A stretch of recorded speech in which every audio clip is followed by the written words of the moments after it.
Genesis chapter 16. Sarai and Hagar. Now Sarai, Abram's wife, had borne him no children, and she had an Egyptian servant woman, whose name was Hagar. So Sarai said to Abram, Now behold, Yahweh has shut my womb from bearing children. Please go in to my servant woman. Perhaps I will obtain children through her. And Abram listened to the voice of Sarai. And after Abram had lived 10 years in the land of Canaan, Abram's wife Sarai took Hagar the Egyptian, her servant woman, and gave her to her husband Abram as his wife. So he went in to Hagar, and she conceived. Then she saw that she had conceived, so her mistress became contemptible in her sight. And Sarai said to Abram, May the violence done to me be upon you. I gave my servant woman into your embrace. But she saw that she had conceived, so I became contemptible in her sight.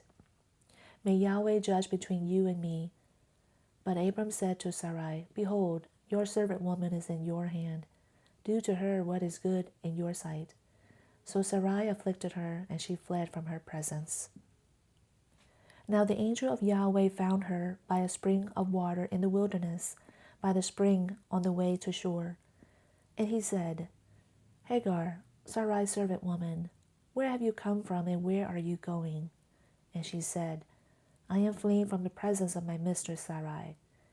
Then the angel of Yahweh said to her, Return to your mistress, and humble yourself under her hands.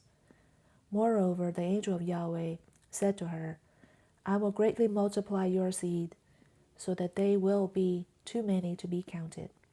And the angel of Yahweh said to her further, Behold, you are with child, and you will bear a son, and you shall call his name Ishmael, because Yahweh has heard your affliction.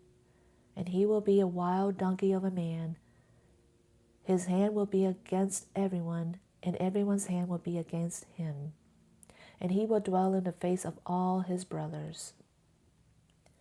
Then she called the name of Yahweh, who spoke to her. You are a God who sees. For she said, Have I even remained alive here after seeing him? Therefore the well was called Bir Lahai Roi. Behold, it is between Kadesh and Bered. So Hagar bore Abram a son, and Abram called the name of his son, whom Hagar bore, Ishmael. Now Abram was 86 years old, and Hagar bore Ishmael to him.